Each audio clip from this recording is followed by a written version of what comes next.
அல்லேலூயா. இந்த வேளையிலே கூட நாம் தேவ வார்த்தைக்கு நேராய் கடந்து போகலாம்.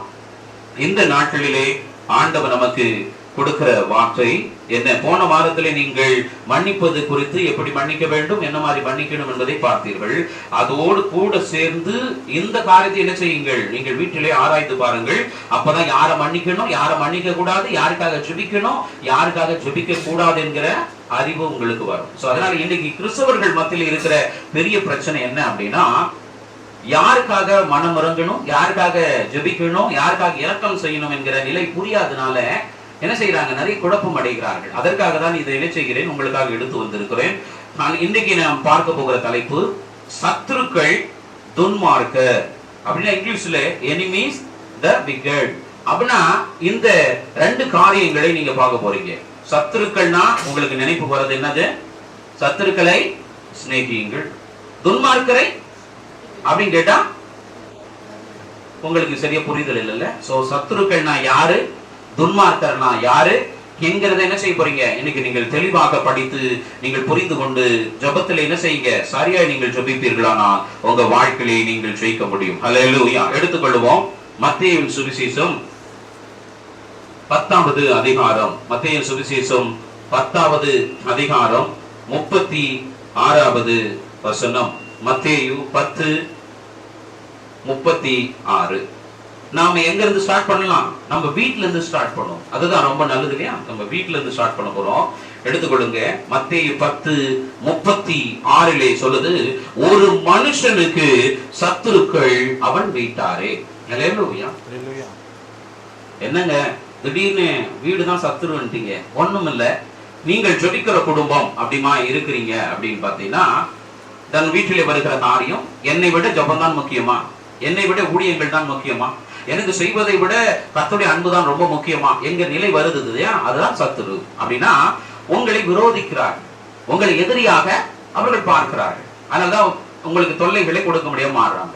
அதே போல உங்க சுற்றுப்புறங்களிலே சொந்த பந்தங்கள், நீங்கள் செய்கிற வேலை ஸ்தலங்கள், வியாபார ஸ்தலங்கள், இல்ல நம்ம போர்கள், இதெல்லாம் நீங்க பார்க்கும்போது, அந்நிய நாடுகள் இதெல்லாம் நீங்க பார்க்கும்போது, நீங்க நல்லா வளர்ந்துட்டீங்கன்னா, இல்ல ஜெயிச்சுட்டீங்கன்னா, இல்ல ஆசீர்வாதமா மாறிட்டீங்கன்னா உங்க மேல என்ன வரும்? அவங்களுக்கு சின்னதா கொஞ்சம் பொறாம வரும், கொஞ்சம் எரிச்சல் வந்துடும். வந்த அவனை என்ன செய்வாங்க, உங்களுக்கு விரோதமா தொல்லைகளையும் கஷ்டங்களையும் கொடுப்பாங்க. இவர்கள் யாரு? இவர்களே யாரு? சத்துருக்கள். அல்லேலூயா. சத்துருக்கள் என்பவர்கள் தற்காலிகமானவர்கள். அப்படின்னா என்னன்னா, உங்க வீட்டுல இப்ப சத்துருவாயிட்டாங்கல்ல, நீ ஆண்டவர் அன்பு அவங்களுக்கு என்ன பண்ணலாம் சொல்லிட்ட, ஆண்டவரும் முக்கியம், நீங்களே முக்கியம் அப்படின்னு சொல்லி அவங்களுக்கு என்ன குறைவோ அதை நீ சரி செஞ்சிட்டீங்கன்னு வைய, உன் மேல இருக்கிற பகைமை. ஏன்னா நீ எவ்வளவு கோவப்பட்டாலும் வீட்டுல இருக்கிறவங்க சாகணும்னு சொல்லி யாரும் என்ன செய்ய மாட்டாங்க, விரும்ப மாட்டாங்க இல்லையா? சத்துருக்கள் என்பவர்கள் நீ சாவதை விரும்ப மாட்டார்கள்.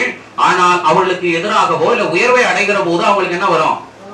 கோபத்தினால அதை எடுப்பார்கள். அதனால உங்க குடும்பம் எப்படி தெரியும்? உங்களுக்கு பகையாளியா தெரியும். அவங்ககிட்ட நீங்க அன்பு செலுத்திட்டீங்கன்னா என்ன ஆயிடும்? அது மாறிடும். தொழில் ரீதியாக, வியாபார ரீதியாக, இல்ல நீங்கள் வேலை ஸ்தலங்களில் நீங்க உயர்வை அடையும் உங்களை பார்த்தா யாருக்கு வரும்? பொறாமைகள் வரும். அவங்க தான் யாரு? உனக்கு எனிமீஸா இருப்பாங்க. உங்களை எப்படியாவது வேலையை விட்டு தூக்கிடணும், நீங்க வியாபாரத்துல ஜெயிக்க கூடாது, பெரிய இடத்துல வாழக்கூடாது என்கிற நிலையை அவங்க ஏற்படுத்துவாங்க. அப்படி வரும்போது நீ என்ன செய்யணும்? என்ன செய்யணும்? ஆண்டவர் சொன்னார் இல்லையா? அதே போல உனக்கு என்ன வேணும்? என்னால முடிஞ்ச நான் செய்யறேன், உனக்கு ஒரு உதவியை கேளு, நான் பண்ணி தரேன். நம்ம எல்லாம் ஒண்ணு சேர்ந்து என்ன செய்வோம்? நல்ல தொழில் பண்ணுவோம், நல்ல வியாபாரம் பண்ணுவோம், நல்லா முன்னேறலாம். ஏன் நமக்குள்ள சண்டை அப்படின்னு நீ உட்கார்ந்து பேசி அவங்களுக்கு உரியதை செஞ்சுட்டு என்ன ஆயிடும்? அந்த பகைமை போய்விடும். அதே போலதான் உன் சொந்த பந்தங்களா இருக்கட்டும், உன் உற்றார் உறவினரா இருக்கட்டும், உன்னை சுற்றி இருக்கிற மனிதர்களும் சரி, நீ உயர்வை அடைகிற போது இல்லை அவங்களை மதிக்காதது போல ஃபீல் பண்ணுகிற போது உன் மேல என்ன வரும்? கோபம் வரும். அப்ப என்ன செய்யணும்? வந்த போது சோத்திரம், நல்லா இருக்கீங்களா, உங்களுக்கு உடம்பு நல்லா இருக்குங்களா அப்படின்னு நீ விசாரிச்சுட்டுலாம் போதும், உன் மேல என்ன வந்துடும்? திரும்ப அன்பு வந்துடும். ஒரு சொந்த பந்தங்கள் உன்னை விவாதிக்கிற போது என்ன இது சொல்லலாம், என்ன என் மேல போய் கோபப்படுறா, சாதாரண இதுல என்ன இருக்கு, நீங்க எவ்வளவு பெரிய ஆளு, உங்க வயசு என்ன, நீங்களா போய் என்கிட்ட இது பண்ணலாமா சொல்லி உங்களுக்கு என்ன வேணும் சொல்லுங்க அப்படின்னு உங்க சொந்த பந்தத்தோடு நீ உட்கார்ந்து பேசிவிட்டால் உன் மேல என்ன ஆகாது? நான் சொன்ன இவர்கள் எல்லோருமே உங்கள் தொழிலை, உங்களுடைய உயர்வை, உங்களுக்கு வருகிற நன்மதிப்பை கெடுக்க வேண்டும் என்று நினைப்பார்களே தவிர நீ சாக வேண்டும் என்று நினைக்க மாட்டார்கள். அல்லேலூயா. ஆனால் யார் உங்களை சாகடிக்க வேண்டும், நீதியை விட்டு தவறி வைக்க வேண்டுமோ அவர்கள் தான் யாரு? துன்மார்க்கர் என்பதை மறந்துவிட வேண்டாம். சத்துருக்கள் என்பவர்கள் தற்காலிகமானவர்கள். நீங்கள் ஜெபித்தால் இல்லை அவர்களுக்கான அன்பை வெளிப்படுத்தினால் சீக்கிரம் மனம் திரும்புவதற்கு வாய்ப்புகள் இருக்கு. ஆனா துன்மார்க்கர் என்பவர்கள் உங்களை அழிக்கும் வரை ஓய மாட்டார்கள். தேவனை விட்டு விலக செய்யும் வரை அப்படினது நீங்க கரப்ஷனா தவறானவர்களாக மாறும் வரை உங்களை விட மாட்டார்கள். அவர்கள் யாரு? துன்மார்க்கர். நீங்கள் இனம் கண்டுபிடித்துதான் என்ன செய்யணும்? அதை சரியா ஜெபிக்க வேண்டும். அல்லேலூயா. அதனாலே முதல் காரியம் உன் வீட்டார் சத்துரு என்பதை தொடங்கி நீ சுற்றி இருக்கிற மொத்தத்தையும் நான் உங்களுக்கு சொல்லிட்டேன். இவர்கள் எல்லாம் யார்தான்? அந்த வசனத்தின் அடிப்படையிலே நாம் இன்னும் என்ன செய்ய போறோம்? பார்க்க போகிறோம். எடுத்துக்கொள்ளுங்கள் நீதிமொழிகளின் புஸ்தகம், நீதிமொழிகள் 16வது அதிகாரம் 7வது வசனம். 16:7 அவர் சொல்லுகிற காரியம் என்ன அப்படின்னு பாத்தீங்கன்னா, ஒருவனுடைய வழிகள் கர்த்தருக்கு பிரியமாய் இருந்தால் அவனுடைய சத்துருக்களும் அவனோட சமாதானமாகும்படி செய்வான். அதான் சொல்றேன். ஆண்டவருக்கு பிரியமானதை நீங்க செஞ்சிட்டீங்கன்னா என்ன ஆயிடும்? உன் சத்துருக்கள் எல்லாம் ஆண்டு சொல்றாரு உன்னை நேசிப்பதை போல. அப்ப உங்க வீட்டார நேசிக்கணும் வேணாமா? சரியா? ஜெபிக்கிறது நல்லது. அதுக்கு சாப்பாடு செய்யாம ஜெபிக்கலாமா? ஜெப நேரம் உனக்கு தெரியுமா தெரியாதா? அதுக்கு தானே டைமிங் சொல்றோம் இல்லையா? அப்ப அதுக்கு முன்னாடி நீ என்ன செய்யணும்? உன் வீட்டுக்குரியத செஞ்சு வைக்கணும்ல. செஞ்சு வைக்காம நீ அப்படி தேடினா யாரை குறை சொல்லுவாங்க? உன் ஆண்டவர் இப்படிதான் சொல்லி இருக்காரு சொல்லுவாங்களா? சொல்ல மாட்டாங்க.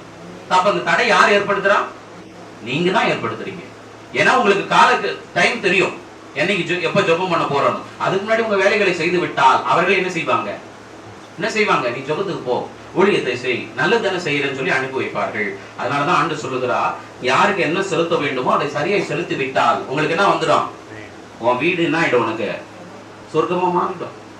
உன் அக்கம் பக்கத்திலே நான் சொன்ன மத்த ஏற்கனவே சொன்னேன். என்ன அது எங்கெல்லாம் உங்களுக்கு சத்துருவாய் நீங்க நினைக்கிறீங்களோ அங்கெல்லாம் தேவன் சொன்னார் இல்லையா? அந்த அன்பை வெளிப்படுத்திட்டீங்கன்னாவே என்ன ஆயிடும்? எல்லாமே உனக்கு என்ன ஆயிடுவாங்களா?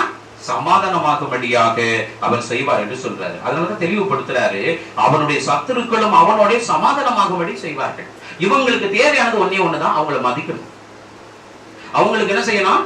தேவையானதை செஞ்சிடணும். அதை பண்ணிட்டீங்கன்னா நீ அவங்களுக்கு என்னவா இருக்க மாட்ட? சத்துருவாவே இருக்க மாட்ட. அந்த அன்பு செலுத்துவதிலே உனக்கு என்ன ஆயிட போகுது? ஒரு வணக்கம் வச்சு சோதனை சொல்றதுல என்ன ஆயிட போகுது? அவங்க வந்த போது அவங்களை மரியாதை கொடுப்பதனால என்ன ஆகுது? ஒன்னும் குறைந்திட போதில்லை. நீ அதை செய்து விட்டாலே போதும். என்ன ஆயிடும்? சத்துருக்களுக்கு என்ன வந்துடும்? முடிவு வந்துவிடும். அல்லேலூயா. புரிஞ்சுதா இல்லையா? இதுதான் தேவன் நமக்கு சொல்லுகிற ஒரு பாடம். அப்ப இதற்கான தீர்வு சத்துருக்கள் இல்லாத நிலை ஏற்படுத்த வேண்டுமானால் தேவனுடைய சித்தத்தை அப்படின்னது அவருக்கு பிரியமான வழிகள் என்ன? நல்ல வழிகள். அந்த வழிகளிலே அவர்களை நடத்த வேண்டும். இல்லை என்றால் அதற்கு சொல்லிக் கொடுத்து என்ன செய்யணும்? நான் நல்ல வழியில தான் போகிறேன், ஒருபோதும் உங்களுக்கு விரோதியானவன் இல்லை என்பதை நீ நிரூபித்து விட்டாலே போதும். அவங்க உனக்கு என்ன ஆயிடுவாங்க? நண்பர்களாய் மாறி விடுவார்கள். அல்லேலூயா. அதுதான் என்ன செய்யறாரு? அவர் தீர்வாக சொல்லுகிறார். அடுத்த காரியங்கள் மத்தேயுவினுடைய சுவிசேஷத்திலே அவர் சொல்லுகிற காரியம் என்ன அப்படின்னு பாத்தீங்கன்னா, 5வது அதிகாரம், மத்தேயு 5வது அதிகாரம் 44வது வசனம். நான் உங்களுக்கு சொல்லுகிறேன், உங்கள் சத்துருக்களை சிநேகியுங்கள், உங்களை சபிக்கிறவர்களை ஆசீர்வதியுங்கள், உங்களை பகைக்கிறவர்களுக்கு நன்மை செய்யுங்கள், உங்களை நிந்திக்கிறவர்களுக்காகவும் உங்களை துன்பப்படுத்துகிறவர்களுக்காகவும் ஜெபம் பண்ணுங்கள். யாருக்காக நீங்கள் ஜெபிக்க வேண்டும்? ஜெபம் சத்துருக்களை மாற்றுவதற்கு உதவி செய்யும். உங்கள் குணாதிசயங்களும் என்ன செய்யும்? அதற்கு உறுதுணையாக நிற்கும். வெறும் குணமாத்திரம் ஒருவரை திருத்தி விடாது. ஏனென்றால் நீ நடிக்கிற அப்படிலாம் சொல்லுவாங்க.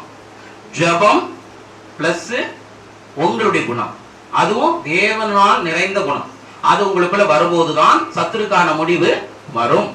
இல்லையேல் அது என்ன பண்ணும்? தடையாக மாறும். அதனால கர்த்தருடைய பிள்ளைகள் சத்துருக்களை சிநேகியுங்கள் என்று சொன்னது என்னன்னா, அவர்கள் மனம் திரும்பி விட்டால் என்ன ஆயிடும்? அவன் மேல இருக்கிற கோபம் போயிடும். அவங்களுக்கு தேவை என்ன? மதிக்கலன்ற அர்த்தம் தானே. அதுதான் அன்பு. நீ அவங்களுக்கான சிநேகத்தை வெளிப்படுத்தி விட்டால் அவங்க என்ன ஆயிடுவாங்க? உன் கூட இனி சத்துருவா இருக்க மாட்டாங்கன்னு அர்த்தம். யாருக்கெல்லாம் சமாதானமா இருக்க விருப்பமோ அதை நீங்கள் செய்தால் உங்கள் சத்துருக்களுக்கு என்ன வரும்? முடிவு வரும். உங்களை சபிக்கிறவர்களை ஆசீர்வதியுங்கள். நீ நல்லாவே இருக்க மாட்ட அப்படின்னு சொல்லுகிற பொழுது உன் மேல இருக்கிற கோபம் இல்லையா? நீ உயர்வடைவதை பார்த்தா பொறாமை. அது சொல்றான், நீங்களும் நல்லா இருப்பீங்க, கவலைப்படாதீங்க அப்படின்னு சொல்லிவிட்டால் உன்னை சபிக்கிற வாய் என்ன ஆயிடும்?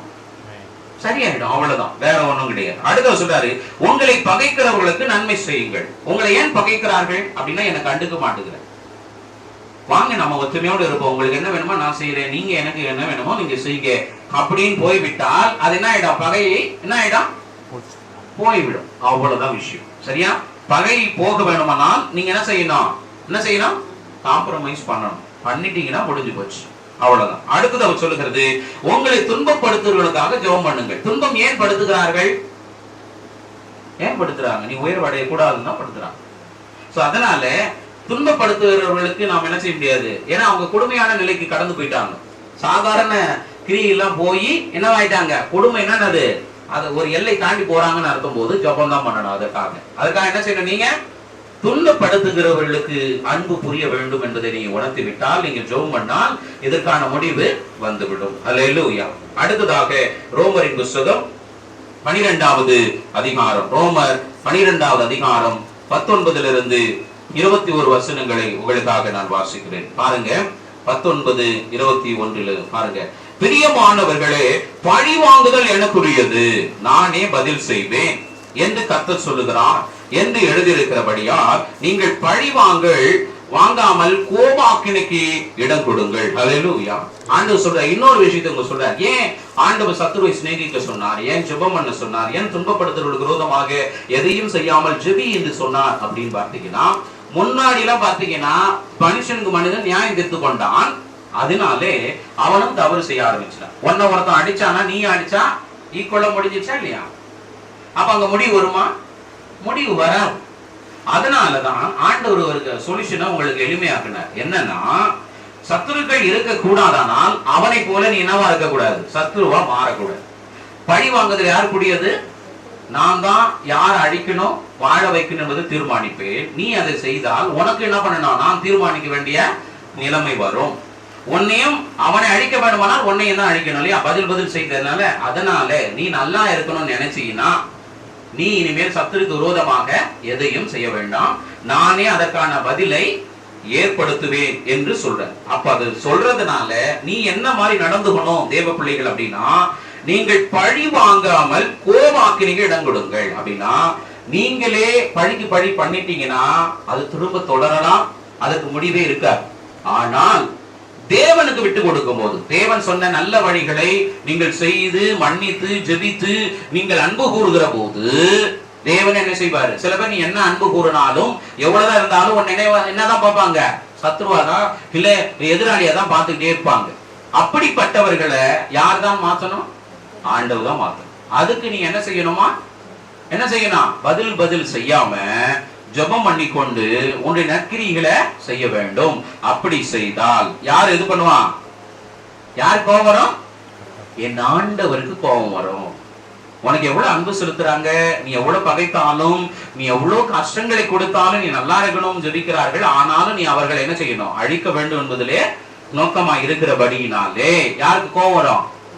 ஆண்டவருக்கு கோபம் வரும்போது அவரு சத்துருக்களை என்ன செய்ய முடியும்? வாழ வைக்கவும் முடியும், ஒரேடியா அழிக்கவும் முடியும். உனக்கான நல்ல தீர்வை என்ன செய்ய முடியும்? அவரால் ஏற்படுத்த முடியும். அதனால அவர் கையில நீ ஒப்பு கொடுத்துட்டு நீ அவர் சொன்ன வழிகளை நடந்து நற்கிரிகளை செய். அதனால அவர் எக்ஸாம்பிளுக்கு சொல்றாரு, கன்றியும் உன் சத்துரு பசியா இருந்தால் அவனுக்கு போஜனம் கொடு, அவன் தாகமாய் இருந்தால் அவனுக்கு பானம் கொடு.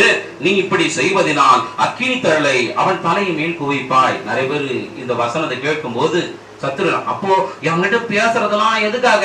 ஆண்டவரே என்ன அழிக்கணும் தான், அன்பு செலுத்துறியா, எனக்குரிய இதெல்லாம் செய்யறியா அப்படின்னு நினைப்பார்கள். இல்லை, முதல் காரியம் இதை செய்து அப்படின்னு என்னது? உங்களை அன்பு செலுத்துகிறவர்களுக்கு நீ நேசிக்கும் பொழுது உங்களுடைய பகைமை உணர்வு போய்விட்டால், நீங்கள் திருந்து விட்டால் தேவ கோபம் உங்க மேல வரவே வராது. திருந்து விட்டால் ரட்சிப்பு வந்துவிடும். நீங்கள் அன்பு செலுத்தப்பட்டும் நீங்கள் விரோதிகமாய் இருக்கிறீர்கள், சத்துருக்களாய் இருக்கிறீர்களானால் அப்பதான் யாருடைய கோபம் வரும்? தேவனுடைய கோபம் வரும். என்னால் முடிந்தவரை நான் பேசி தீர்க்கிறேன், ஆனால் நீங்க என்ன செய்யல? அந்த பேசுவதற்கு மதிப்பு அளிக்கவில்லை. ஆனால் யார் கோபம் வரும்? தேவனுக்கு கோபம் வரும். அவ்வளவுதான், மற்றபடி ஒண்ணு. முதல்ல நாம முயற்சிக்கிறோம் நீ திருந்தணும் என்பதற்காக. அப்படியே நீங்க திருந்த மாட்டோம் என்று சொன்னால் யாரு செய்ய வைப்பாரு? அது ஆண்டவர் செய்ய வைப்பார். சரியா? ஆனா நிறைய பேர் இதுக்காக தான் செய்ய சொன்னாங்களா? சில பேரு அன்பு செலுத்துன்னு சொன்ன உடனே ஆண்டவர் மேல கோபம் வந்து இவங்களை அழிக்கணும், அதுக்காக நான் அன்பு செலுத்துறேன், அதுக்காக இவங்களை நேசிக்கிறேன், அதுக்காக இவங்களுக்கு இதை தரேன்னு சொல்லி ஆரம்பிச்சிருவீங்க. தேவ பிள்ளைகள் இல்லை, அது உங்கள் மூலியமாக மாறுதல் வருவதற்கான காரியங்கள். அப்படியும் அவர்கள் வரவில்லையானால் யாருக்கு கோபம் வரும்? ஆண்டவருக்கு கோபம் வரும். அப்புறம் அவங்களை அழிக்கணுமா வைக்கணுமா என்பதை யார் தீர்மானிப்பா? ஆண்டவரை தீர்மானிப்பார். அதற்கு இந்த அறிகுறிகள் இருக்கும். அதனாலதான் உன் சத்துரு பசியா இருந்தால் என்ன செய்யணும்? அன்னைக்கு நீ சோறு போட்டியா நான் போடுறதுக்கு அப்படின்னு ஆரம்பிக்காது. அல்லேலூயா. அன்னைக்கு நீ தண்ணி கொடுத்தியா நான் தண்ணி தரேன் அப்படின்னு ஆரம்பிக்காது. பழி வாங்குதல் நமக்கு தேவையில்லாத வேலை. அவங்க திருந்தணும், நீ திருந்தணும், நல்லா இருக்கணும், அதுதான் ரொம்ப முக்கியம். சோ அதனால உன்னால் முடிந்தவரை நன்மை செய். அதையும் மீறி தீமைதான் உனக்கு செய்வார்களானால் தேவன் அதை பார்த்துக் கொள்வார். அதுக்குதான் இதை சொல்றார். சரியா? அப்படி செய்வதனாலே அவர்கள் தலையின் மேல் அக்கினி தழலை குவிப்பாய்னா என்ன அர்த்தம்னா, ஒரு அடுப்பு நீங்க பத்த வைக்கும் போது முதல்ல அது எரியறதுக்கு என்ன வேணாம்? ஆமா, அது நீங்க சோம்பேறிகள் செய்யற வேலை. எண்ணெயை ஊத்தி ஊத்தி பத்த வைக்கிறதெல்லாம். அப்பெல்லாம் அப்படி கிடையாது. என்ன பண்ணுவாங்கன்னு உங்களுக்கே தெரியுமல்ல. இப்ப பத்த வைக்க தெரியாதெல்லாம் அது புதுசு புதுசா நீங்க கண்டுபிடிச்சது. ஆமா, அதுக்கு முன்னாடிலாம் சின்ன சின்ன குச்சிகளை வைப்பாங்க, அதை பத்த வைக்கிறது டெக்னிக்கோட பண்ணுவாங்க இல்லையா? அது ஊதுவாங்க, ஏதோ பண்ணுவாங்க, பண்ணிதானே செய்வாங்க, அதை பத்த வைப்பாங்க. இன்னைக்கு அதுக்கு டைம் இல்லை. ஊதுனா எனக்கு தொண்டை போகுது போயா அப்படின்னு சொல்லிட்டு கப்பு என்ன பண்றீங்க? ஊத்தி விட்டுட்டு கப கபன்னு எரியணும். அதனால நீங்க பண்ற வேலை அது இல்லை. அந்த எரிவதற்கான அந்த விறகு எரிவதற்கான அக்கினி தழல் அப்படி என்பது ரொம்ப சீக்கிரமாக எளிமையாக தீப்பற்றக்கூடிய என்ன பண்ணுவாங்க? சருகுகள் சின்ன சின்ன என்ன பண்ணுவாங்க? மெலிசா இருக்கிறதெல்லாம் போட்டு அதன் மீது பத்த வைக்கும் போது அது முதல்ல எரியும். அதற்கு பிறகு விறகுகள் என்ன பண்ணும்? எரியாம. அந்த அக்கினி தழல் தேவனுடைய கோப ஆக்கினை அவர்களுக்கான முடிவை ஏற்படுத்துவதற்கான வழிமுறைகள் தான் நீ சத்துரு மீது செலுத்துகிற அன்பு. அந்த அன்பில் அவர்கள் திருந்தினால் தேவன் அவர்களை மன்னிப்பான். அந்த அன்பு செலுத்தியும் அவர்கள் திருந்தவில்லை, உன்னை பகைக்கிறார்கள், நீ அழிக்க வேண்டும் என்று என்ன பண்ண சத்துருவாகவே இருக்க விரும்புகிறார்களானால் அப்பொழுது நீ செலுத்தின அன்பு, நீ செலுத்தின நன்மைகள் என்ன செய்யும்? உனக்கு துணை நின்று கர்த்தருடைய கோபத்தை அது வரவழைத்து உன் சத்துருக்களுக்கு என்ன பண்ணும்? அழிப்பதற்கு ஏதுவாக அமையும். இதற்கு தான் அவர் சொன்னார். சரியா? முதல்ல அவங்க திருந்தணும். அதுக்காக தான். அப்படியும் திருந்தாதவர்களுக்கு தான் அழிக்க அவர் முற்படுவார். அதற்கான வழிமுறைகளையும் இங்கே சொல்லி வைத்திருக்கிறார். நீங்க எந்த வழிமுறையில முதல்ல திருந்தணுமா? உங்களுக்கு முதல்ல அழிக்கிறது தான் வருது. முதல்ல திருந்தணும். அது திருந்தாத போது அழிக்கிறதை யார் முடிவு பண்ணுவா? ஆனா உன்னுடைய சுவாபங்கள் மாறக்கூடாது. சத்துருவா இருந்தாலும் எதிரியா இருந்தாலும் அவனுக்கு என்ன செய்யணும்? உதவின்னு வரும்போது செய்ய வேண்டாம். அதுதான் தேவனுடைய பிள்ளைகளுடைய குணம். அல்லேலூயா. அப்படி என்பதையும் அவர் சொல்லுகிறார். இதெல்லாம் யாருக்காக சொல்லுகிறேன்? சத்துருக்களுக்காக சொல்லுகிறேன். ஏனென்றால் இவர்கள் தற்காலிகமானவர்கள். ஈஸியாக தேவன் என்ன செய்ய முடியும்? சரி செய்ய முடியும். சரியா? அடுத்த காரியங்கள் இதெல்லாம் நீங்கள் புரிந்து கொண்டீர்கள். சத்துருக்களான வழிகளை யாரு, அவங்க என்ன பண்ணுவாங்க, அப்புறம் நீங்க என்ன செய்யணும், எப்படி ஜபிக்கணும், எல்லாவற்றையும் வேதத்துல உங்களுக்கு சொல்லிவிட்டேன். வீட்டில் போய் ஆராய்ந்து படியுங்கள், இன்னும் உங்களுக்கு தெளிவாக புரியும். அடுத்ததாக நாம் பார்க்க போகிற காரியம் துன்மார்க்கர். இதுதான் நீங்கள் அதிகமாய் தெரிந்து கொள்ள வேண்டிய. இந்த வித்தியாசம் தெரிந்தாதான் சத்துரு யாரு, துன்மார்க்கர் யாரும் தெரியும். இது தெரியாம நிறைய பேர் என்ன பண்றீங்க? துன்மார்க்கரையே சிநேகிக்க ஆரம்பிச்சிருங்க. அது தப்பு இல்ல, ஆனா அது ரொம்ப கடினமானது, சவாலானது. அல்லேலூயா. அப்ப சொல்ற பாருங்க, எடுத்துக்கொள்ளுங்கள். சங்கீத புஸ்தகம் 10வது அதிகாரம், சங்கீதம் 10வது அதிகாரம் 3-4 வசனங்கள் என்ன சொல்லுது துன்மார்க்கத்தை குறித்து பாருங்க. துன்மார்க்கன் தன் உள்ளம் இச்சித்ததை பெற்றதினால் பெருமை பாராட்டி பொருளை அபகரித்து தன்னைத்தான் போற்றி கர்த்தரை அசட்டை பண்ணுகிறான். துன்மார்க்கன் தன் கர்வத்தினால் தேவனை தேடான், அவன் நினைவுகள் எல்லாம் தேவன் இல்லை என்பதே. அல்லேலூயா. சத்துருக்களை பார்க்கும்போது கொஞ்சமாவது கடவுள் நம்பிக்கை இருக்கும். அல்லேலூயா. நீ வாழக்கூட நீ அழிஞ்சு போன்னு சொல்லுவான். ஆனா சொல்லும் போதே யாருக்கிட்ட தான் சொல்லுவான்? கடவுளே நாசமா போயிடணும், கடவுளே அழிஞ்சு, அப்படிதான் சொல்லுவானே தவிர கொஞ்சமாவது அவங்க கிட்ட என்ன இருக்கும்? கடவுள் நம்பிக்கை இருக்கும். ஆனா துன்மார்க்கன் கையில என்ன நம்பிக்கை இருக்காது? கடவுள் நம்பிக்கை, குறிப்பாக தேவ நம்பிக்கை அவனுக்கு சுத்தமா இருக்காது. துன்மார்க்கர்னா என்னன்னா, பிசாசை போல தேவனை தேட விடாமல், நல்லதை செய்ய விடாமல் தடுப்பது மாத்திரம்தான் அவருடைய குறிக்கோளாகவே இருக்கும். அவர்கள் தன் பலத்தை நம்புவார்கள். தான் செய்கிற அக்கிரம அநியாயத்தின் மூலியமாக ஜெயிப்பதை பெண்மை பாராட்டி நான் தான் எல்லாற்றை விட என்று தன்னை மேன்மைப்படுத்தி தேவனை மறுதலித்து தேவனை தேடுகிற பிள்ளைகளே என்ன செய்வார்கள்?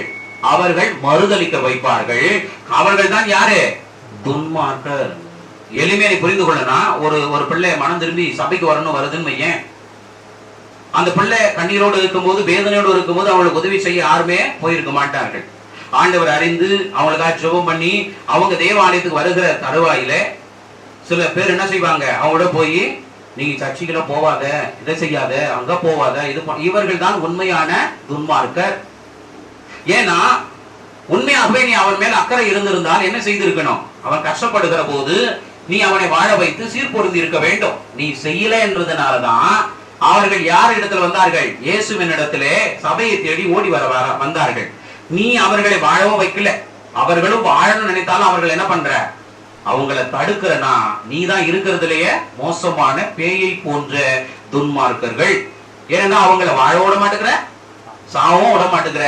ஆனா நீ மட்டும் என்ன பண்ணணும், என்ன வேணாலும் பண்ணி ஜாலியா இருக்கணும்னு நினைக்கிறிய, இதற்கு பெயர் தான் துன்மார்க்கம். துன்மார்க்கம் என்பது என்ன, தேவனுடைய வழியை விட்டு தவறான வழியில நடத்துபவர்கள். தன் சுயபலத்திலே ஜெயித்து நானே எல்லாம் என்று கடவுளுக்கு மேலானவன் என்று அகம்பாவத்தில் இருக்கிறவர்கள் தான் யாரு, துன்மார்க்கர். இவர்களிடத்திலே சிநேகித்தால் நீங்க என்ன ஆயிடுவீங்க, அவங்களை போலவே மாற நேரிடும். அவர்களோடு ஐக்கியம் வைத்தால் நீங்கள் அவர்களை போல மோசமானவர்களாக மாற நேரிடும். ஆனால் இவர்கள் அப்படி விட சொல்லுகிறாரா, இல்லை, அவர்களை சந்திக்க முடியும். ஆனா எப்படிப்பட்டவளா இருந்தா சந்திக்கலாம் என்பதையும் தொடர்ந்து நாம் என்ன செய்யும் பார்ப்போம். துன்மார்க்கன் என்பவன் தேவனுடைய நினைவு இல்லாம, தேவ பயம் இல்லாமல் இருக்கிறவன் தான் துன்மார்க்கன் என்பதை நீங்கள் புரிந்து கொள்ள வேண்டும். அடுத்ததாக சங்கீதம் 36வது அதிகாரம் 1-4 வசனங்கள் இப்படியாய் சொல்லுகிறது. 36 1-4 வசனங்கள்.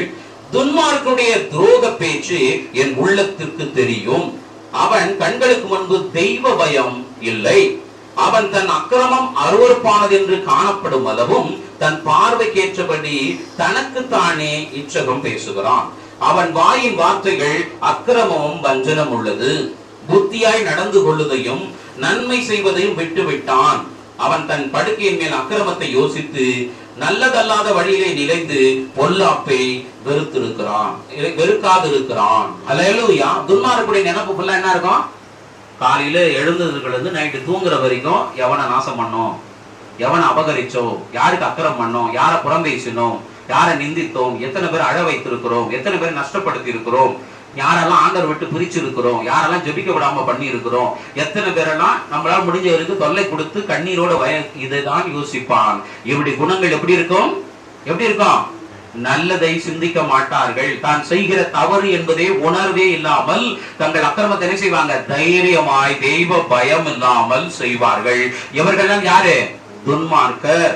பேய் பார்த்திருக்கீங்களா, பிசாசுன்னா என்ன சொல்லுவாங்க, தேவனுக்கு எதிரானவன் தான் பிசாசானவன். இந்த துன்மார்க்கரும் அப்படிதான் பிசாசனுடைய கிரியைகளை தான் செய்வார்களே தவிர தேவ பயம் அவரிடத்துல துளி கூட இருக்காது. தவறு செய்கிறோம் என்கிற குற்ற உணர்வு அவர்களுக்கு துளி கூட வராது. அவர்கள் வாழ்வதற்காக எத்தனை உயரையும் கொள்ளுவார்கள், யாரை வேணாலும் அழ வைப்பார்கள், யாரை வேணாலும் நஷ்டப்படுத்துவார்கள். அவர்கள் இருக்கவே கூடாது என்பதுதான் அப்படி நோக்கமாக இருக்கும். குறிப்பாக தேவனை தேடுகிற பிள்ளைகளை பார்த்தா அவர்களுக்கு என்ன வரும், இன்னும் கோபம் வந்து அவர்களை வழிவிலக செய்து அவர்களை நாசமாகும் வரை விடவே மாட்டார்கள். இப்படிப்பட்ட குணம் படித்தவர்கள் யாரு, துன்மார்க்கர். உன் பகுதியில எப்படி இருக்கிறார்கள், உன் குடும்பத்துல எப்படி இருக்கிறார்கள், சத்துருவா இருக்கிறாங்களா, துன்மார்க்கரா இருக்கிறாங்களா, உன் சொந்த பந்தம் வேலை ஸ்தலத்துல உன்னை சுத்தி இருக்கிற இடத்துல எப்படி இருக்கிறாங்க, இதை வச்சு கவனி. ஆண்டு சொல்லுகிற காரியங்கள், சத்துருனா சாதாரணமா உன்னை விரோதிக்கிறவர்கள், நீ அழியறத விரும்ப மாட்டாங்க. அவங்களுக்கு தேவை என்ன, அவங்களுக்கு என்ன செய்யணும், ஆமா அவங்களுக்கு புரியுது நீ செஞ்சிடணும், அவ்வளவுதான். கொஞ்சமா தெய்வ பயம் அவங்ககிட்ட இருக்கும். அது அப்படி இருக்கிறவங்க ஒன்ன கோபம் சொல்லுவாங்களே, கடவுளை என்ன செய்ய மாட்டாங்க, நிந்திக்க மாட்டாங்க. அல்லேலூயா. இதை வைத்து நீ சத்துருவா, துன்மார்க்கர் என்பவன் தேவனை விட்டு விலகுவதில் தான் நோக்கமா இருப்பார்கள்.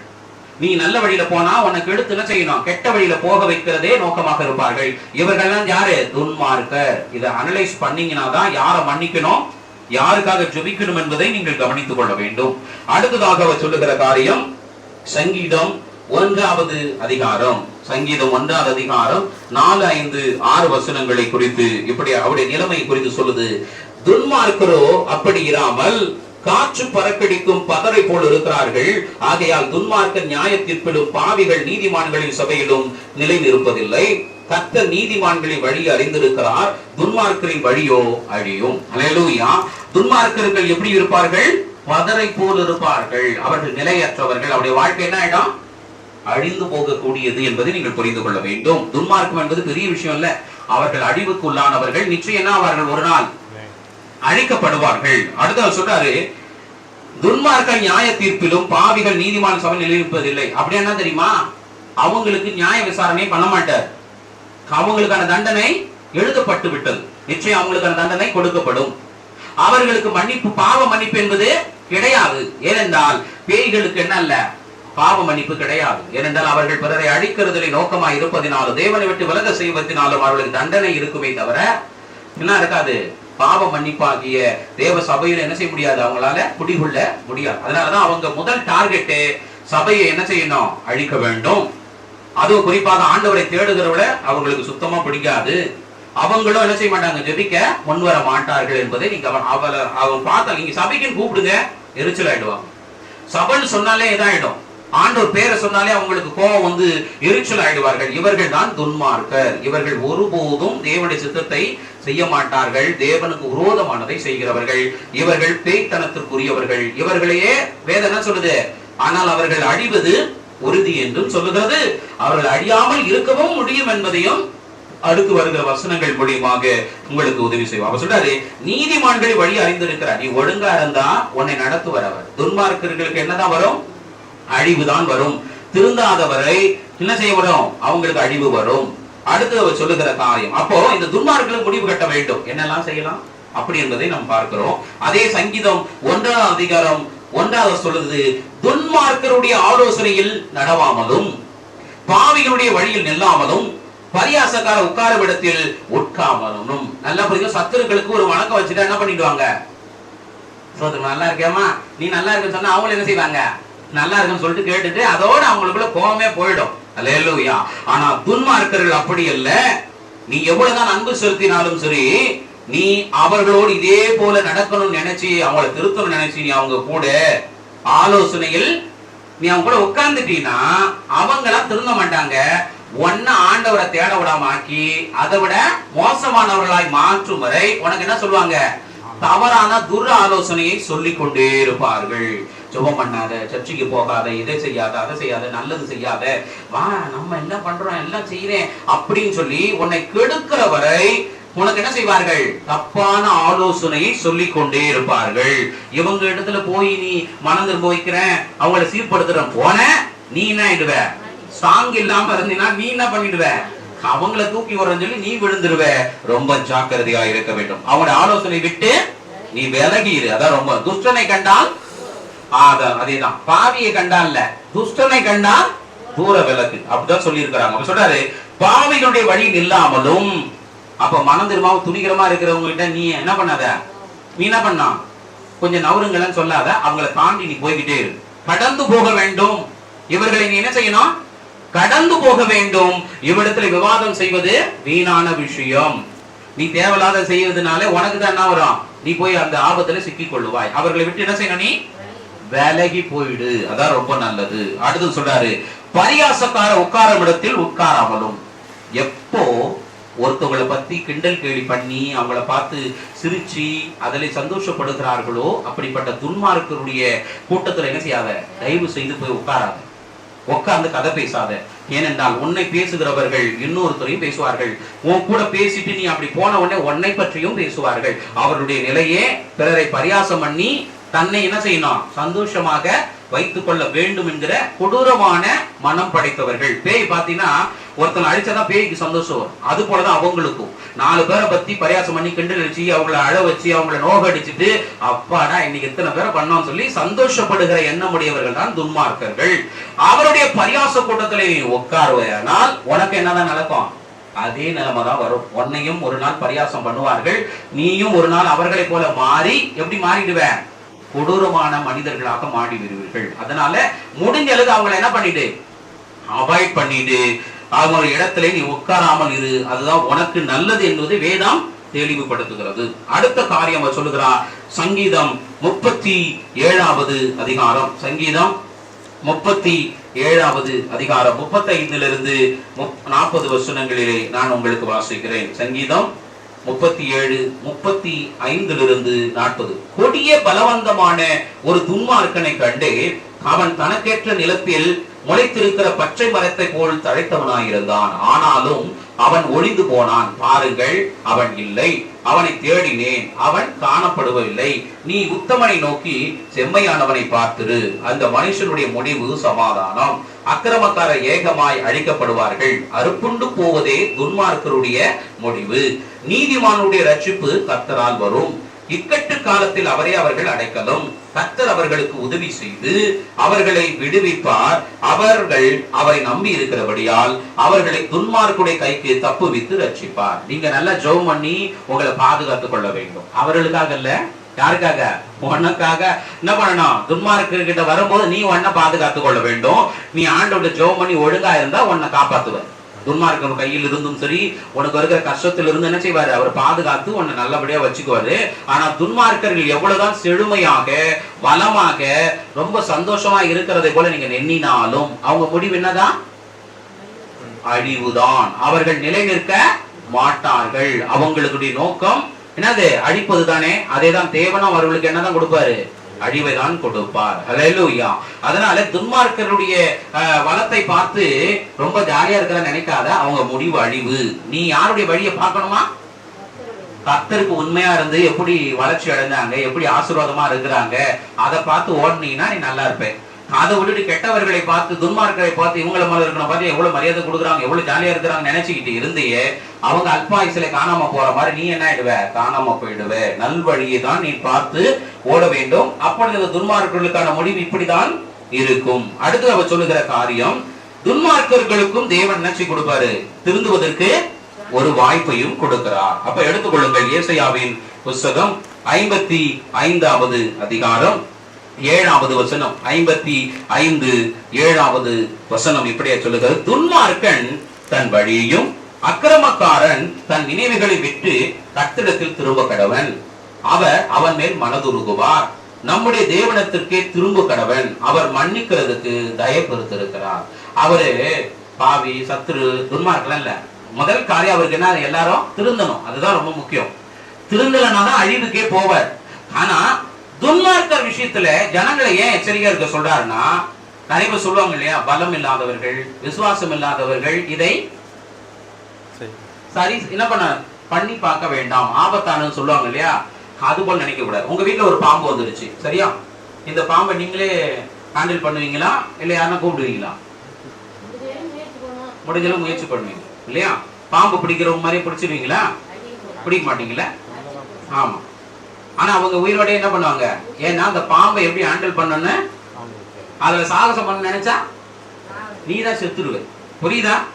அப்ப அதை அடக்க முடியாமல் இல்ல, ஆனால் அது ஆபத்தானது. திடீரென்று உன்னை தீண்டி விட்டால் நீ உயிரே போகிற நிலைமை வரும். துன்மார்க்கரோடு ஹேண்டில் பண்ணணும்னா அதற்கு ரொம்ப பக்குவம் இருக்கணும், ரொம்ப விசுவாசம் இருக்கணும், தேவனுடைய அன்பு அதிகமா உனக்குள்ள இருக்கணும், தேவனுடைய பிரசன்னம் உனக்குள்ள நிறைய இருக்கணும். சரியா இருந்தாதான் இவங்களை ஹேண்டில் பண்ண முடியும். நீங்க நிறைய சாதாரண விசுவாசிகள் என்ன பண்ணிடுறீங்க? சத்துருவை சிநேகிக்கணும்னா துன்மார்க்கரை சேர்த்து என்ன பண்ணிடுறீங்க? போய் வகையா போய் மாட்டிக்கிட்டு அவங்கள போய் பாவ பின்மாட்டத்துல போய் சீக்கிரம் நீங்க அழிஞ்சிடுறீங்க இல்லையா? அதுக்குதான் உங்களை எச்சரிக்கிறேன். சத்துருக்கள் என்பவர்கள் தேவ அன்பை வெளிப்படுத்தி விட்டால் சரியாகி விடுவார்கள். இல்ல கொஞ்சம் கடினமா இருந்தால் ஜெபித்து விட்டால் சரியாகி விடுவார்கள். ஆனா துன்மார்க்கர் அப்படி அல்ல. சரியாய் கையாள முடியாவில்லா நீ அதுல என்ன பண்ணக்கூடாது? வீர பரீட்சைன்னு சொல்லுவாங்கல்ல, பரீட்சை எல்லாம் பண்ணி பார்க்க கூடாது. விலகுவதுதான் உனக்கு ரொம்ப நல்லது. இல்ல அவங்க மேல பரிதாபப்படுற அவங்களும் துருந்த நினைச்சீங்கன்னா உனக்கு பக்குவம் இல்லாம நினைச்ச கூடாது. அவங்க விஷயத்துல இறங்காத. இறங்கின நீ விழுந்துருவ. ஜாக்கிரதையாக இருக்க வேண்டும். ஆண்டவர் தான் சொல்றாரு, அவர்களையும் திருந்ததான் அவர் விரும்புகிறார். ஏன்னா ஆண்டவர் அவங்களை மன்னிக்க வல்லமையுள்ள தெய்வமாக இருக்கிறார். நீங்க திருந்தி வந்தால் உங்களை என்ன செய்வானா? மன்னிப்பேன் என்று சொல்லுகிறார். அவங்க மன்னிப்பாவது மண்ணங்கட்டியாது. கடவுள் தானே என்ன மன்னிக்கிறது? நான் தாண்டா கடவுள்.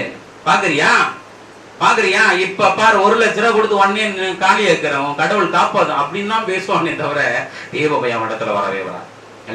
ஆனா ஒரு சில பேர் இருப்பாங்க, சில பேருடைய ஜபம், சில பேருடைய கடினமான போராட்டங்கள் என்ன பண்ண அந்த மாதிரி ஆட்களை அசைக்கும் போது அவங்களுக்கு தேவ பயம் வரும். அப்ப திருந்தும் போது தேவன் என்ன செய்வாரா? அவங்கள அவ்வளவு கொடூரமாய் இருந்தவர்களை கூட தேவன் என்ன செய்வாரா? மன்னிக்க வல்லமையுள்ளவர். ஆனா அதற்கு நீ எப்படி இருக்கணும்? பக்குவமா இருக்கணும் என்பதை அவர் சொல்லுகிறார். அப்போ அதே போல எசேக்கியேலிலும் அவர் இந்த வார்த்தைகளை குறிப்பிடுகிறார். எசேக்கியேலிலே அவர் சொல்லுகிறார் 18வது அதிகாரம் 23 இப்படியாக அவர் சொல்லுகிறார், துன்மார்க்கன் சாகிறது எனக்கு எவ்வளவெனும் பிரியமோ அவன் தன் வழிகளை விட்டு திரும்பி பிழைப்பது அல்லவோ எனக்கு பிரியம் என்று கர்த்தராகிய ஆண்டவர் சொல்லுகிறார். அவன் சாவறத நான் ஏன் விரும்பணும்? அவன் நல்லா இருக்கணும்னு நினைக்கிறேன், அவன் திருந்தனா போதும் அப்படின்னா அவர் திரும்பவும் துன்மார்க்கரை குறித்தும் சொல்லுகிறார். ஆனா அது கொஞ்சம் கடினமானது, அதை கையாளுவது ரொம்ப ரொம்ப பாம்பு விஷமா துன்மார்க்கன் விஷமா அப்படின்னு நீங்க தேர்ந்தெடுக்கணும். எது விஷம் சொல்லுவீங்க? உங்களுக்கு தெரிஞ்சிருக்கும்ல, அதனால சொல்றேன். கொடுமையான இறுக்கத்திலே ரொம்ப பயங்கரமான விஷம் கொண்ட பாம்பை வைத்துக் கொள்ளுங்கள், அதில் பக்கத்திலே ஒரு துன்மார்க்கனை வைத்துக் கொள்ளுங்கள். இது ரெண்டு பேரிலே யார் தீண்டினால் அழிந்து போவார்கள்? யார் ரொம்ப விஷத்தன்மை உடையவர்கள் அப்படின்னு கேட்டா நீங்க யார சொல்லுவீங்க? பாம்பு தானே சொல்லுவீங்க, இல்ல ஆள சொல்லுவீங்களா? பாம்பு தான் சொல்லுவீங்களே. ஆனா வேதம் எச்சரிக்கிறது, பாம்பை விட விஷம் உடையவர்கள் துன்மார்க்கர்கள். அல்லேலூயா. பாம்பு ஒருவேளை உன்னை தீண்டிடுச்சு அப்படின்னா, விஷம் ஏற்பட்டால் உன்னை எப்படியாவது காப்பாத்திடலான்னு, இல்ல தாமதமா நீ செத்தியே போயிட்டாலும் சரி, நன்மை செய்தது போது உன்னை பாம்பு கொத்திருச்சு, நீ நல்லா இருந்தா செத்து போனீங்கன்னா எங்க போயிடுவ? பரலோகம் தான் போயிடுவேன். ஆனா அந்த துன்மார்க்கர் தீண்டினா, இந்த துன்மார்க்கருடைய ஆலோசனை நடந்து விட்டால் நீ நரகம்தான் போக வேண்டிய நிலைமை இருக்கும். உன் வாழ்நாள் மிகவும் மோசமானதாக மாறும். பாம்பை விட விஷம் உடையவர்கள் துன்மார்க்கர்கள். இப்ப நீ இதை ஹேண்டில் பண்ணும்போது யார் ஹேண்டில் பண்ணும்? சாதாரண மக்களா? யாரு? விஷத்தை எடுக்கிற மாதிரி நாங்களும் பாம்பை பிடிச்சி கொஞ்சம் விஷத்தை எடுத்து பாம்பு கடிக்க நாங்களே கொஞ்சம் குடிச்சுக்குவோம். அப்படி குடிச்சீங்கன்னா என்ன ஆகும்? புரியுதுல? அந்த விஷத்தை முறிக்கிறவர்கள் யார், என்ன செய்யணும், என்ன பண்ணா அது சரியாகுமோ அவங்கதான் துன்மார்க்கரோடு ஹேண்டில் பண்ணணும்.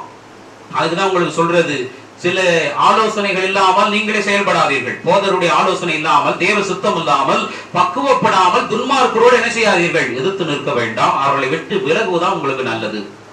அப்படி உங்களுக்கு பாரம் இருந்தால் பக்குவப்பட்டவர்களோடு உதவியோடு தான் என்ன செய்யணும், நீங்க அதை கையாள வேண்டும். அதற்கான ஜப வழிமுறைகளை செய்யணும். இல்ல நீ விழுந்துருவ, ரொம்ப ஜாக்கிரதையா இருக்கணும். ஏன்னா ஆனா அவர்களும் திருந்துவதை தான் தேவன் விரும்புகிறார். திருந்துனா ரொம்ப நல்லதுதான். அல்லேலூயா. அழிக்கிறது என்பது கடைசி தான் வைப்பார் ஆண்டவர். சோ அதனால எல்லாரும் திருந்தணும் என்பதுதான் முக்கியம். ஆனா நீங்கள் அதை கைவாளும் போது என்ன செய்யணும்? ஆமா, அல்லேலூயா. நீங்க என்ன செய்யணும்? பட்டாசு வெடிக்கும் போது சொல்லுவார்கள், பெரியவருடைய துணை இல்லாமல் சிறியவர்கள் என்ன செய்யக்கூடாது? ஆமா, பக்கத்தில் அவர்களை வைத்துக் கொள்ள வேண்டும். அது எதனா ஆபத்து என்றால் தண்ணீர் வாளிகளை வைத்துக் கொள்ள வேண்டும். மக்களை இல்ல சொன்னாங்களா இல்லையா? அதை உனக்கு சொல்ற, துன்மார்க்கை ஹேண்டில் பண்ணும்போது போதர் ஆலோசனை இல்லாமல், உண்மையிலருடைய ஜபம் இல்லாமல் என்ன செய்யாத போதாத, உனக்கு தான் ஆபத்து. அல்லேலூயா. அடுத்தது, இவர்கள் திருந்தவே இல்லை துன்மார்க்கர் அப்படின்னா அவர்களுக்கான இறுதி முடிவாக சங்கீதம் 9வது அதிகாரம் 17வது வசனம் இப்படியா சொல்லுகிறது. 9வது அதிகாரம் 17வது வசனம் இப்படியே சொல்லுகிறது. பாருங்க என்ன சொல்றாருன்னு. துன்மார்க்கரும் தேவனை மறக்கிற எல்லா ஜாதிகளும் நரகத்திலே தள்ளப்படுவார்கள். நல்ல புரிந்துதான். சத்ருவா இருந்தாலும் துன்மார்க்கரா இருந்தாலும் திருந்துற வரைக்கும் தான். திருந்தல, என்ன செய்தாலும் திருந்தவே இல்லை அப்படின்னா குறிப்பாக துன்மார்க்கருக்கு என்ன வரும்?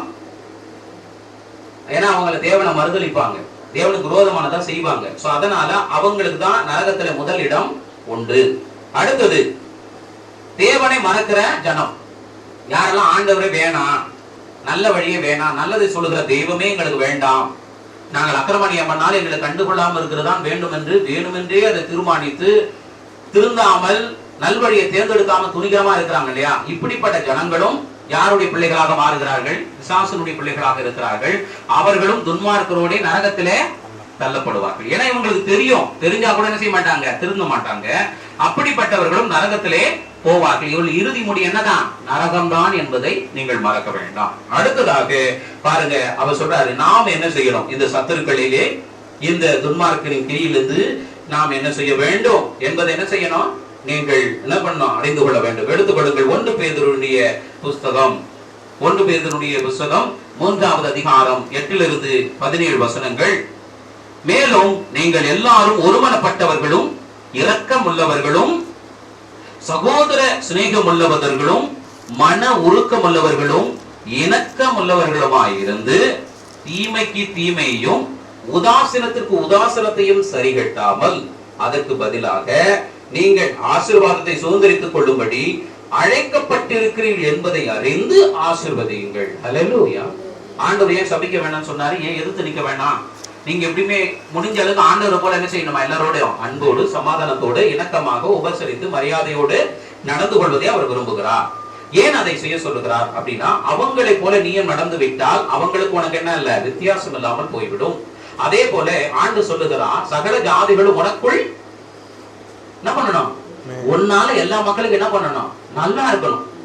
ஒன்னால 4 பேர் அழியக்கூடாது, ஒன்னால 4 பேர் நல்லதா இருக்கணும். அவங்களை ஆசீர்வதிக்கதான் நீ வந்திருக்கிற. அந்த ஆசீர்வாதத்தை அவர்கள் கொண்டு போக தான் வந்திருக்கிற போது அங்க சாபமா மாறலாமா? நீ ஒன்னால அது நடக்கலாமா? அதனால ஆண்டவர் சொல்லுகிறார், நீங்கள் நான் சொன்ன நற்கிரிகளிலே என்ன செய்யுங்க? ஒழுங்கா இருங்க. அவங்கள போல பதிலுக்கு பதில் நீங்க பண்ணாம இருந்தாலே போதும், நீங்க ஆசீர்வதிக்கப்படுவீங்க. உண்மையா இருக்கிற பிள்ளைகள் உங்களால என்ன போகும்? ஆசீர்வாதம் போகும். நீ நல்லா இருக்கணுமா அழியணுமா? நல்லா இருக்கணும்ல. அதுக்குதான் ஆண்டவர் உன்னை சத்துருவையும் துன்மார்க்கரை என்ன செய்ய சொன்னாரு? சிநேகித்து ஜெபம் பண்ண சொன்னாரே தவிர அவங்க வழியில போய் அழியறதுக்கு சொல்லல. சரியா? அதனால கவனமா இருக்கணும். அடுத்து சொல்றாரு, ஜீவனை விரும்பி நல்ல ஆட்களை காண வேண்டும் இருக்கிறவன் போல் என்ன பண்ணா? பொல்லாப்புக்கு தன் நாவையும் கபடத்துக்கு தன் உதடுகளை விலக்கி காத்து பொல்லாப்பை விட்டு நீங்கி நன்மை செய்து சமாதானத்தை தேடி அதை பின்தொடர கடவன். முடிந்த அளவுக்கு உங்ககிட்ட இருக்கிற கெட்டதெல்லாம் விட்டுட்டு நல்ல வழிக்கு போனீங்கன்னா என்ன தேடி வரும்? உங்களுக்கு நீ கேட்ட சமாதானம் வரும். நீ அவங்கள போலவே பண்ணுவ, அப்புறம் எப்படி சமாதானம் வரும்? விரோதம், பகைதான் வரும். இப்ப நான் பாருங்களேன், என்ன நீ திட்டுற, ஆனா எனக்கு ரோசமே எல்லாம் கம்முன்னு அது ஜெபம் பண்ணிட்டு நான் ஜாலியா இருக்கிறேன்னா எனக்கு சந்தோஷமா இல்லையா? திட்டுறதுனால யாருக்கு வரப்போகுது? அவங்களுக்கு தான் வரப்போகுது. ஆனா உனக்கு நிம்மதி இருந்துதா? தேவ பிள்ளைகள் நல்லா கவனிக்கணும். நீ நிம்மதியா வாழ்றியா? அதான் ரொம்ப முக்கியம். உன் சமாதானத்தை கெடுக்கும்படியாக என்ன பண்ண தேவையில்ல, அவங்கள போல நடந்து கொள்ள வேண்டாம். ஆண்டவர் தான் சொல்றாரு, முடிஞ்ச அளவுக்கு உங்க கெட்டதை விட்டு விலகி நல்லது செய்யுங்க. சமாதானத்தை தேடணும். அதுவே வந்துருமா? தேடணும். சமாதானத்திற்கு பாத்திரமான இடத்துலதான் என்ன நிக்கணும். சமாதானம் இருக்குன்னு சொல்லி இருக்கிற ஆண்டவர். நீயும் உன் வீட்டாரும் தேவ சபைகளும் தேவனுக்கு பிரியமானதை செய்து அவருடைய நல்ல காரியத்துல நீங்க துணை இருந்தால் ஆண்டவர் என்ன செய்வாரு? உங்க வாழ்க்கையில என்ன கொடுப்பாரு? சமாதானம் தானா வந்துரும். அப்போ அது கிடைச்ச உடனே அதை தேடி என்ன செய்யுங்க? ஓடிக்கிட்டே இருங்க. தொடர்ந்து ஓடும் போது நீங்க ஆசீர்வாதமா இருப்பீர்கள். அவர் சொல்றாரு, கர்த்தருடைய கண்கள் நீதிமான்கள் மேல் நோக்கமா இருக்கிறது, அவருடைய செவிகள் அவர்கள் வேண்டுதலுக்கு கவனமா இருக்கிறது. தீமை செய்கிறவர்களுக்கோ கர்த்தருடைய முகம் விரோதமா இருக்குது. ஆண்டவர் யார் மேல ரொம்ப நோக்கமா வச்சிருக்காரு? அவருக்கு பிரியமா எந்த பிள்ளைகள் வாழறாங்களோ கீழ்படுகிறாங்களோ அவங்க மேலதான் ஒரு என்ன பண்றாராம்? தன் முகத்தை பார்த்துட்டே இருக்கிறாரா? எப்போ என் பிள்ளை எனக்கு பிரியமானது செய்யுது அப்படின்னு பார்த்துட்டே இருப்பாராம். சோ உங்க மேலதான் அவர் கரிசனம் அதிகம். சரியா? சோ அவருக்கு பிரியமா நடங்க. ஆனா திருந்தாதவர்கள், சத்துருவாய் துன்மார்க்கமாய் இருக்கிறவர்களுடைய முகத்தை பார்க்கும் போது அவருக்கு என்ன வரும்? உனக்கு வரக்கூடாது. யாருக்கு வரணும்? அவருக்கு வரணும். நீ மூஞ்ச திருப்பின்னு போய் என்ன போகுது? அது கண்டுக்கே கண்டுக்காது. நீ திருப்பின்னு போயிட்டா எங்களுக்கு நான் சோறு இல்லாம போயிடுமா? நீ பேசலன்னா நாங்க இதான் எடுப்போம். அப்படிதான் நெக்கலாவே சொல்லுமே தவிர திருந்தாது. அல்லேலூயா. அவரிடத்துல அன்பு செலுத்திட்டு தேவனிடத்துல நீ ஒழுங்காரு. அவருக்கு தெரியும் யாருகிட்ட அன்பா பேசணும், யாருகிட்ட எப்படி நடந்து கொள்ள வேண்டும் என்று. துன்மார்க்கர், தீமை செய்கிறவர்கள் எவ்வளவுதான் ஆண்டவரை தேடினாலும் அவர்களுடைய முகத்தை அவர் என்ன செய்ய மாட்டாரு? பார்க்க மாட்டார் என்பதை புரிந்து கொள்ளுங்கள். நீங்கள் நன்மையை பின்பற்றுகிறவர்களானால் உங்களுக்கு தீமை செய்கிறவன் யார்? நீ நல்லது செய்தின்னு வைய, உனக்கு யார் தீமை செஞ்சிட முடியும்? நான் விட்டுருவேனான்ற. அப்புறம் ஏன் தீமை வருது? ஆண்டவர் அனுமதிக்கிறார் இல்லையா? இல்ல, இன்னைக்கு நீ என்ன யோபு கிடையாது. புரியுதா இல்லையா?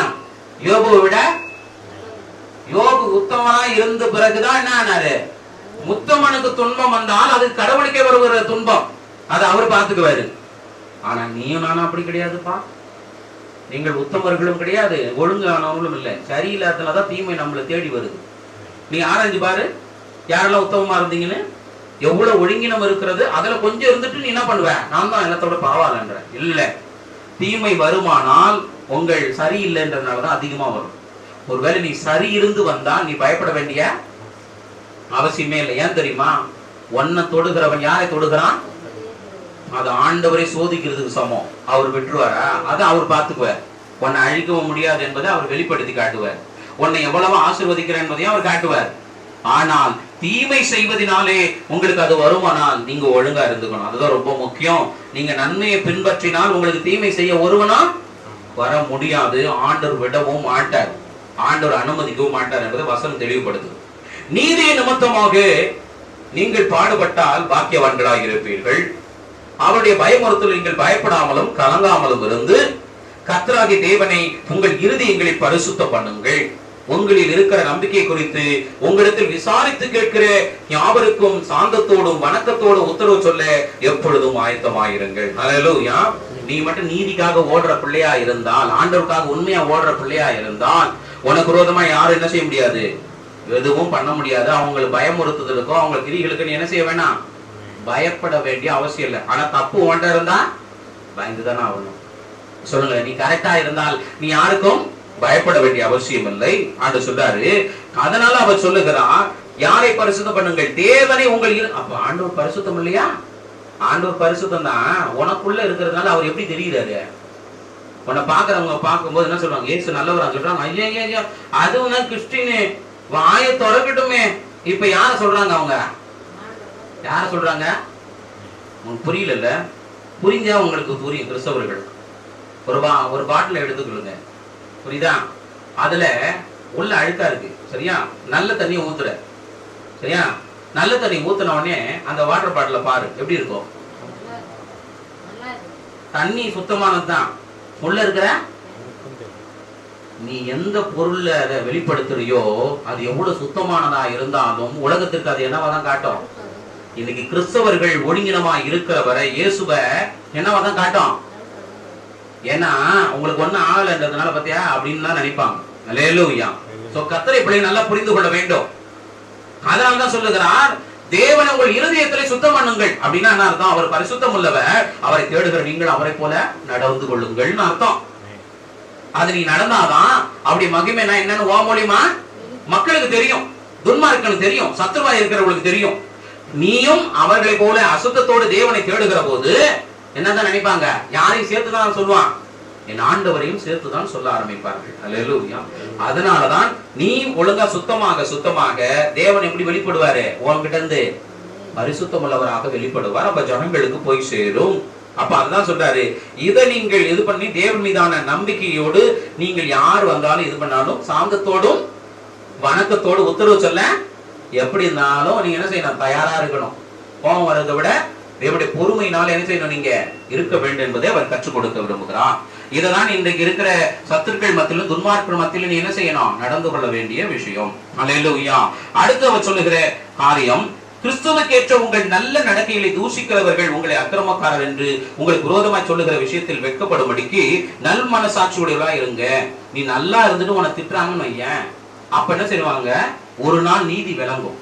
நீ நல்ல பிள்ளை, கர்த்தருக்கு பிரியமா இருக்கிற பிள்ளைன்னு வெளிப்படும் போது, இந்த பிள்ளைய போய் இப்படி பேசிட்டோமே, தப்பு இல்லையா, ஆண்டவரை சேர்த்து என்ன பண்ணிட்டோம், எல்லாம் கிறிஸ்தவமா நீங்களும் இருப்பீங்கன்னு உங்களை நினைச்சு என்ன பண்ணிட்டோம் சொல்லிட்டேன், ஆனா நீங்க அப்படி இல்லை அப்படி என்கிற நல்ல காரியத்தை உங்கள் மூலமா வெளிப்படுத்துவாரு. ஆனா நீங்க ஒழுங்கா இருந்தா போதும், உங்க நீதிய அவர் வெளிப்படுத்துவார். அல்லேலூயா. அதே வாய் என்ன செய்யும், உங்களை பாராட்டும்படியா கர்த்தர் செய்வார். தீமை செய்து பாடு அனுபவிப்பதிலும் தேவனுக்கு சித்தமானால் நன்மை செய்து பாடு அனுபவிப்பதே மேன்மையாக இருக்கும். அல்லேலூயா. கெட்டது செஞ்சவெல்லாம் எல்லாரும் இந்த பூமியில கஷ்டப்படுறாமா, கஷ்டப்படாம யாருன்னா இருக்காங்களா? கஷ்டப்படாம என்ன கிடைக்குமா? ஆனா கெட்டது செஞ்சு கஷ்டப்படுறதை விட நல்லது செய்து என்னவெல்லாம் ஆண்டவருக்காகலாம் ஓட முடியும். எவ்வளவு கஷ்டம், கோபம், இதயம். ஆமா, தீமை செய்யறவன் மட்டும் உக்காந்த இடத்துல எல்லாம் வந்துடுது தெரியுமா? திருடுறவன் எவ்வளவு பிளான் போட்டுதான் திருடணும் தெரியுமா? விட்டு அடிக்கிறவனை போய் பாரு, எக்ஸாம்ல அவன் படிச்சிருந்தாலே என்ன பண்ணிருக்கும், ஈஸியா முடிஞ்சிருக்கும். ஆனா அதுக்காக அவன் பிரயாசப்படுவான் பாரு, நீ கூட அதை கண்டுபிடிச்சிருக்க மாட்டேன். இன்னைக்கு பாரு, வார்த்தைகளை சுருக்கி எழுதுற என்ன பண்ண டெக்னாலஜி இப்பதான் வருது. அதுக்கு முன்னாடி அவன் என்ன பண்ணான், அவ்வளோண்டு பேப்பர்ல என்ன பண்ணிடுவான், அதுக்கு செலுத்தின அறிவை படிப்புல செலுத்தினா என்ன பண்ணிருக்க மாட்டியா? நீ என்னமோ தீமை செய்யறதுலாம் ரொம்ப ஈஸின்ற மாதிரியும், என்னது உருவாக்குறது மட்டும் தான் கஷ்டம் ரொம்ப பேசிட்டு இருக்கிற. உருவாக்குவது கொஞ்சம் கடினம், அழிக்கிறதும் அதை விட கொஞ்சம் கடினம், அவ்வளவுதான். அல்லேலூயா. புரியுதா இல்லையா உங்களுக்கு? இது உங்க கையாலே உடைச்சி ஒண்ணு இல்லாம ஆகிடுங்க பாக்க. இப்ப கொஞ்ச நேரத்துல யார் ரெடியா இருக்கிறீங்க? உங்க கையால உருவாக்குறது ரொம்ப கஷ்டம், அழிக்கிறது ஆனா ஈஸியா. அழிச்சுக்க, கையில குத்தி உடைச்சு காட்டு பார்க்கும். அல்லேலூயா. அதுவும் கொஞ்சம் கடினம் தான். ஆண்டு சொல்றது ஒன்னே ஒண்ணுதான், கெட்டது செய்து பாடு அனுபவிச்சு நாசமா போறதுக்கு நல்லது செய்து கஷ்டப்பட்டாலும் பரலோகம் போவது நல்லது என்பதற்காக தான் கிறிஸ்தவர்கள் தேவனுக்காக ஓடுகிறோம். கஷ்டம் நீ என்ன நினைக்கிற, மோகாம கொடுப்பாரு நினைக்கிற, இல்லை. நாம் எதற்காக கஷ்டப்படுகிறோம் என்பதை நீ கவனிக்கணும். நன்மைக்காகவா தீமைக்காகவா? தீமைக்காக கஷ்டப்படுகிறவர்கள் இப்பூமியிலும் அழிந்து நாசமாகி நரகத்திலும் செல்வார்கள். ஆனா நன்மைக்காக கஷ்டப்படுகிறவர்கள் இப்பூமியிலே கொஞ்சம் கண்ணீர் விட்டாலும் இறுதியிலே அவர்களை கர்த்தர் வாழ வைத்து பரலோகத்தில் என்ன செய்வாராம்? அவ்வளவு வாழ வைப்பார். எது வேணும் என்பதை நீ தீர்மானித்துக் கொள். புரியுதா இல்லையா? தீமை செய்வதற்கும் பாட அனுபவித்தான் ஆக வேண்டும், நன்மை செய்தாலும். ஆனா எது நல்லதுன்னு புரிஞ்சுக்க. ஒருத்தனை கொலை பண்ணிட்டு நான் போனா அதுக்கு பேர் என்ன? ஒருத்தவன் என்ன பயங்கரமா அடிச்சு நாட்டுக்காக நான் போராடிட்டு ஜெயிலுக்கு போனா என்ன வெளியே வரணும் என்ன செய்வாங்க? என்னன்னு சொல்லுவாங்க?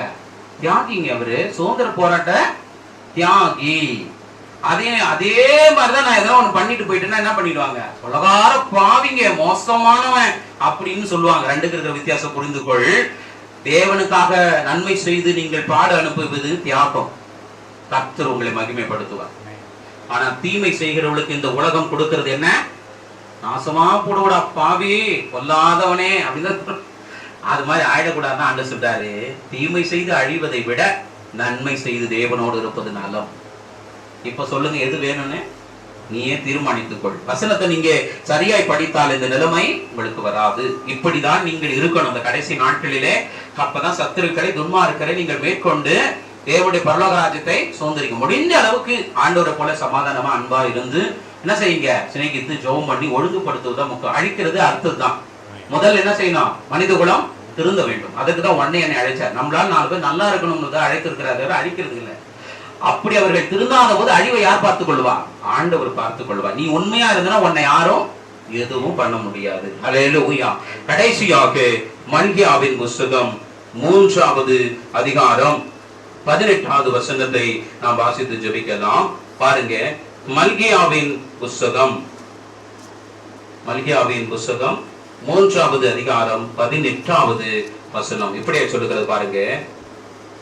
அப்பொழுது நீங்கள் நீதிமானுக்கும் துன்மார்க்கனுக்கும் தேவனுக்கும் ஊழியம் செய்கிறவனுக்கும் அவருக்கு ஊழியம் செய்யாதவனுக்கும் இருக்கிற வித்தியாசத்தை திரும்பவும் காண்பீர்கள்.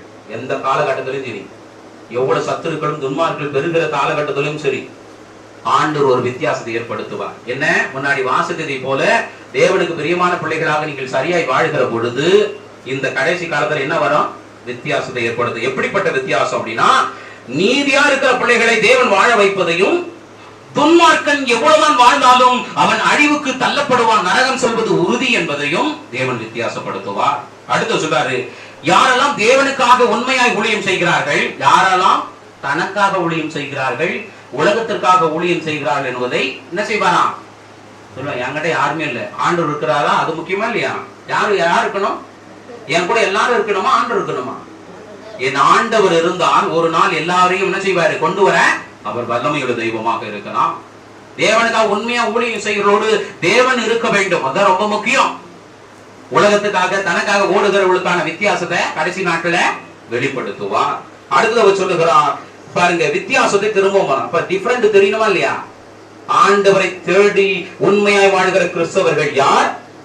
இல்லை சுயநலத்தோடு என்ன செய்யறாங்க? தேவனுக்கு விரோதமாய் இருக்கிற கிறிஸ்தவர்கள் யார்?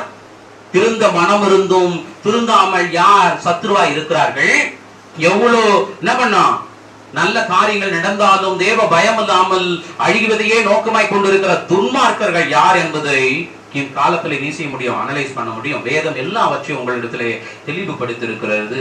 அதனாலே சத்துருக்களை என்ன செய்யுங்க? எதில உங்களுக்கு விரோதிக்கிறார்கள் என்பதை கவனித்து நீ அதை தேவ அன்பில ஜெபம் பண்ணி அவங்களுக்கான வழிமுறைகளை செய்து விட்டால் என்ன ஆயிடும்? உன் வீடு உன் சுத்தி எல்லாம் என்ன ஆயிடும்? சத்துருக்கள் இல்லாத நிலை ஏற்படுத்துவா. அப்படி இல்லை, அவங்க அப்படிதான் இருக்கிறாங்கன்னா நீ ஒன்னும் பண்ண வேணாம், ஜெபம் பண்ணி கொண்டு நீ நற்கிரிகளை விடாம அப்படின்னு உன்னை கோபப்படுத்தினா நீ எப்படி இருக்கணும்? அது மாதிரி இருந்து ஜெபம் பண்ணி கொண்டே இரு. அவர்களுக்கான அழிவை தேவன் தீர்மானிப்பா. துன்மார்க்கரை சத்துருக்களோட என்ன செய்யாத? சேர்த்து விடாதே. அவர்கள் ரொம்ப விஷத்தன்மை உடையவர்கள். அவங்களை கையாளும் போது என்ன செய்யுங்கள்? ரொம்ப கவனமா இருங்க. அவங்களை எப்படி இனம் கண்டறிவதுன்னா, அவங்க வாயிலிருந்து வர்றது ஃபுல்லாவே ஆண்டவரை மறுதலிக்கிறது. உன்னை ஆண்டவரை தேட விடாம கெட்ட வழியிலே நடத்துறது, உன்னை கெடுக்கிறது, உன் குடும்பத்திலே சண்டையை உண்டு பண்றது, உன்னை வாழ விடாமல் செய்வது, இல்ல தப்பான வழியில கொண்டு போவது, இல்ல கெட்ட பழக்கங்களை உனக்கு செய்து உன்னை அழித்து விட வேண்டும். இந்த நோக்கங்கள் யார் இடத்துல இருக்கிறதோ, அவர்கள் வாயில எப்பொழுதெல்லாம் தேவனை தூசிக்கிற குணம் வருகிறதோ, அவர்கள் எல்லாம் யார்தான்? துன்மார்க்கர். நீ பழகிறோட நீ பழகினா உன் வாயில இருந்து தெரிஞ்சுக்கலாம், நீ அதை புரிஞ்சிக்கலாம். அவங்க எப்படி பேசுறாங்க, என்ன நடத்தையில் இருக்கிறாங்க, அவங்க கிட்ட தெய்வ பயம் இருக்குதா இல்லையா என்கிறத என்ன செய்யணும், நீங்க அனலைஸ் பண்ணீங்கன்னா அவங்க சத்ருவா துன்மார்க்கரான்னு புரிஞ்சு கொள்ள முடியும். அப்ப நீ சரியான ஜபத்தை நீ செயல்படு. ஆனால் எல்லோரும் மனம் திரும்புவதையே தேவன் விரும்புகிறார். ஹல்லேலூயா. ஜெபிக்கலாமா?